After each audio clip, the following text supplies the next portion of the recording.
I was recently having a conversation with a friend of mine about peace. And we were having a conversation about how he's found peace in fishing. It was a really inspiring story. He was talking about, he was sharing some things that's happened with his health and how fishing has helped him restore his health. He feels better. He was having some issues in his marriage, and if you ever had relationship issues, you know how that's really taxing mentally. And fishing allowed him a safe space, a space to get away from all those problems that he was having in his relationship. Then the most important part that he shared with me is how, since he spends time outside now and he's getting out more, that he's more aware. He's seeing things that he's never seen. And that can be physically. He mentioned some of the things physically that were there all along, but he never saw them before until he started fishing.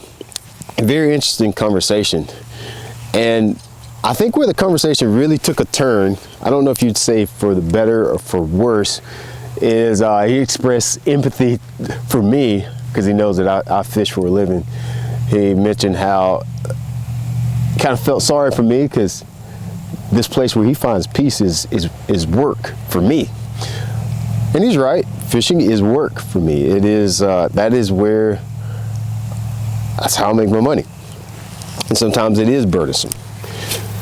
However, I think the part that he may have failed to realize is that I didn't come to fishing for peace. I'm not looking for peace in fishing. He's right. Everything that he's talked about is his lived experience, and he's right. Everything he's saying makes perfect sense to me. But there's this thing in life where two things can be right at once. He's right in feeling like fishing has given him peace, and then also my experience is very valid because I come to fishing for something very different. I come to fishing for purpose. I've always known that I was literally called to be a fisherman. I know it's my purpose. The thing is, my purpose has evolved over the years. When I first started fishing, I wanted to fish because I had these goals of winning tournaments, having great results, finding fish. I had all of these goals that served me. I think the older I got into my career and the older I get, I'm starting to realize that fishing is more,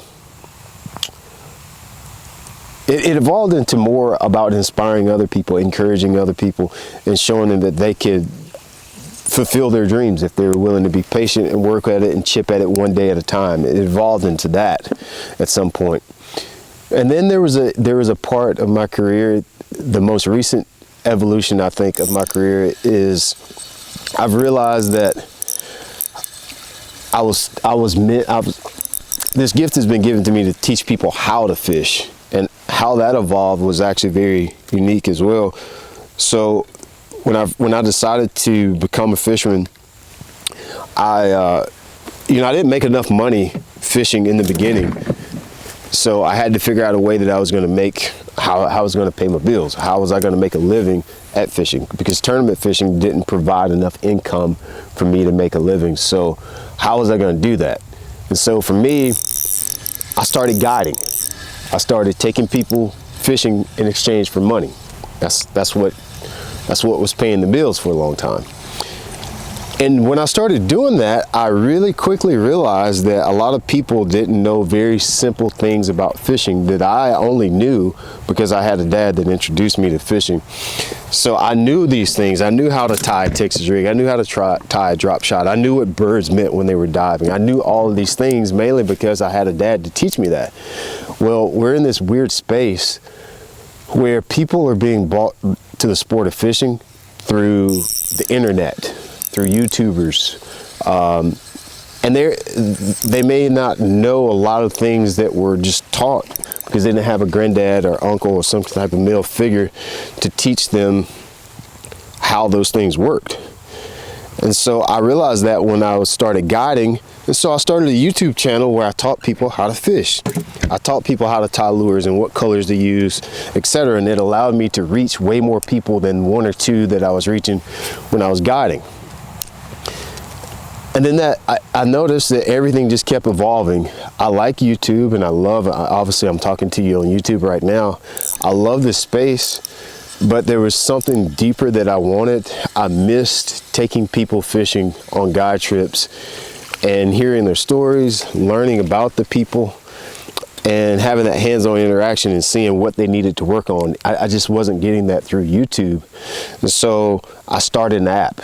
I started a fishing app, an online community. Many of you watching the video are probably a part of that community. We've had over 5,000 downloads over the last few years.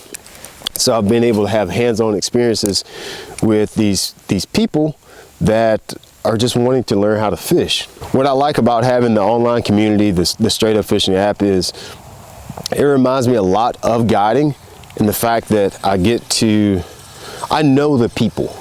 On YouTube, I don't know the people that I'm talking to. When I'm in the app, I know I know who Tim Dotson is. We fish together. I know who Ray Brunetti is. I know what kind of boat Ray has. I know where there's a more personal connection. I know his wife's name. He talks about his wife all the time. And you know, I know how many people in the app fish out of kayaks. I know who fishes out of bass boat. I know who fishes from the shoreline. I know how long a lot of the people, I have a personal relationship with them. So there's an even deeper level of purpose that I found through this online community. It's just been an evolution of understanding my purpose. And I can guarantee you, having all of that, as much as I love those people, and as much fun as it's been, there are times where it's stressful. There are times where it's somewhat of a burden.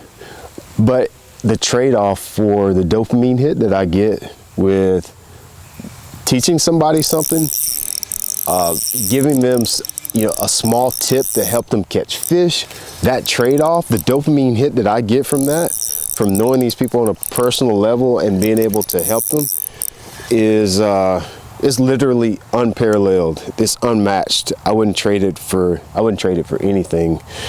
So I think the moral of this story, there's two things that I want you to get from this, is that yes, fishing can definitely be peaceful. It is peaceful. And there's more than one thing that can be right at once. While fishing is a source of peace for my friend in the app, fishing can also be a source of purpose for you. It can be a source of work. I would encourage you men, especially my men that are watching, to reevaluate your relationship, work on your relationship with work. Because I know for a lot of us, we're so hard, so hell-bent on putting everything to the grindstone, and we almost think everything has to be hard. If it's not hard, then it's not purposeful. Reevaluate that. Work doesn't have to be painful. You can work at something. You don't have to feel guilty about working at something that you actually love. You don't have to be guilty about working at something that means something, that makes you happy. You can work at something that you love and enjoy, and it be good. It's good for you. Our world needs you. It's actually waiting. The world is literally waiting on you to give people what you have and enjoy. It's waiting on your happiness. It wants you to share your happiness with it. That's all. I thought that was an interesting conversation, and I wanted to share it with you here. I'd be curious to hear what you guys think in the comment section here. Is fishing a source of peace for you? Or is it a source of purpose? What does fishing mean to you? It means a lot of different things to me. Somebody's gonna get a good crappie sandwich today, I know that.